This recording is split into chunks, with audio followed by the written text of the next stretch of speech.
dyondzisa yi endla hi titswalo. Hi hlayeni yona Xikwembu xi hi pfuna.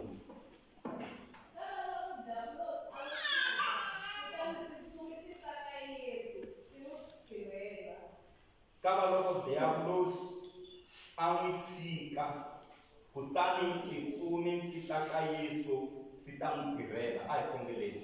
Xikwembu hi pfuni hi kotisi hi endli titswalo hi vito ra matimba ra Yesu. Amen. Lava ku ya dyondzisa hi karhi hi songasonga hungu ra Sunday ku nga tolo ehansi ka nhlokomhaka leyi Sathana wa mi tshika. Haleluya. Sathana wa mi tshika. Vulavula Sathana wa ni tshika. Sathana wa ni tshika. Vulavula Sathana wa ni tshika. Sathana wa ni tshika. Munhu hlaya futela twana yi ri kava loko diablos a n'wi tshika. Ku tshikiwa mani? Yesu. Yesu wihi? Loyi a ka landzeleriwa. Yesu wihi? Loyi a ri ku ringiweni hi matlhelo hinkwawo. Kutani tintsumi ti ta ka Yesu ti ta n'wi tirhela. Haleluya. Amen. Twana mhaka leyiwani yi ri kutani ka va loko diablos a n'wi tshika. Diablos i rito ra Xigriki. Dia means through, blos means to separate. Dia swi vula ku kongoma, blos swi vula ku hambanisa. Se loko yi ku diablos swi vula ku hi lowo ta a kongomini ivi a fika a hambanisa. Wa kongoma ku lembe leri ni kongoma ndyangu wa ka ximanimani ni fika ni wu hambanisa. Lembe leri ni kongoma khapulu yihi ni fika ni yi hambanisa. Lembe leri ni kongoma maxaka wahi ni fika ni ma hambanisa. Se dia means through, blos means to separate. Dia swi vula ku kongoma, blos swi vula ku hambanisa. Se Sathana angati amisiya mahakomanini. Sathana angati kerekeni asiya kereke ya hakomanini. Sathana angati ka working group asiya working group ya hakomanini. Angati afengeletanini asiya fengeletani ya hakomanini. Hiku Sathana yena yexe hi lowo ta a kongomini a fika hambanisa. Haleluya. Se la a ku ri ndhaka loko Sathana a ringi Yesu a ku cinca maribye ma endla luxu. Yesu a ku tsariwile leswaku munhu a nga ka a nga hanyi hi ku swa ntsena, kambe wa hanya hi marito hinkwawo lawa ma humaka anomini wa Xikwembu. Se kutani a teka Yesu. Twana mhaka leyiwani. Sathana a teka Yesu ku komba ku se a n'wi khomini, se a ri ku lawuleni ka Yesu ka nkarhi wolowo. Yiri a teka Yesu a n'wi yisa henhla ka xihlungwana. Le henhla leyi xihlungwana xa tepele u ri eka yena jatama tintsumi ti ta ku khavulela. Yesu a ku tsariwile leswaku u nga tshuki u ringa hosi Xikwembu xa wena.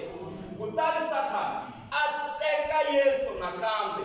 Haleluya. A n'wi teka a n'wi yisa tshaveni leyi kulukumba swinene leyo leha.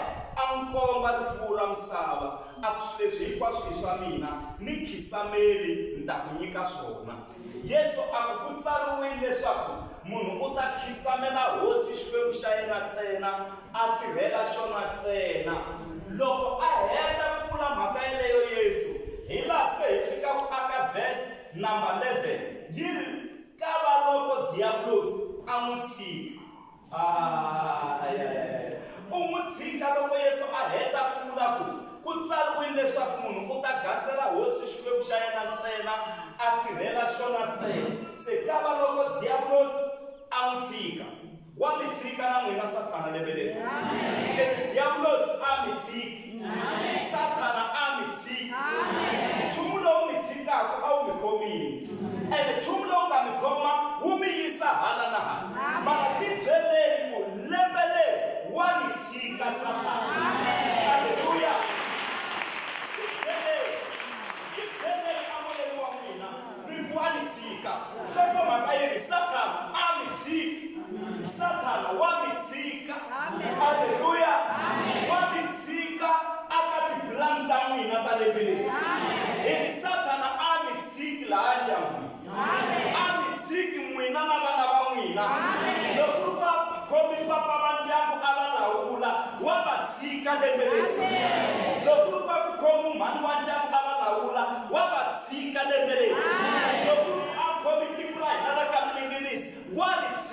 tiko ra ka mina. A kota ku tshika Yesu na hina ku ta hi tshika a hambana na hina.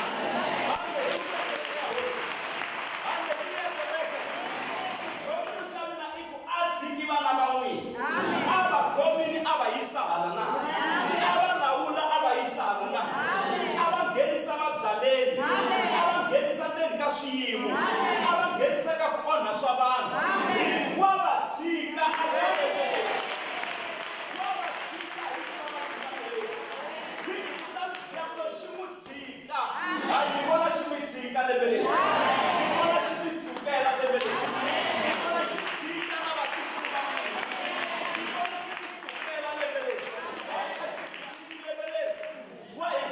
Diablos na hina hi kuma mitirho hi tirha a mi tshiki mi tirha na n'wina a mi tshiki na n'wina mi kuma promotion a mi tshiki na n'wina mi heta ku maka laha ya kaya a mi tshiki swa kahle swi endleka a mi tshiki jarata ri jarateriwa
Satana.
na miehleketo ya n'wina a tshiki na miri wa n'wina se Satana a mi tshikini mi ta vona ku cinca loko a n'wi tshika tintsumi ti humelela ti ta n'wi tirhela tintsumi ti ya tirha ti tsakile lembe leri ti ya tirha ku nga ri na Satana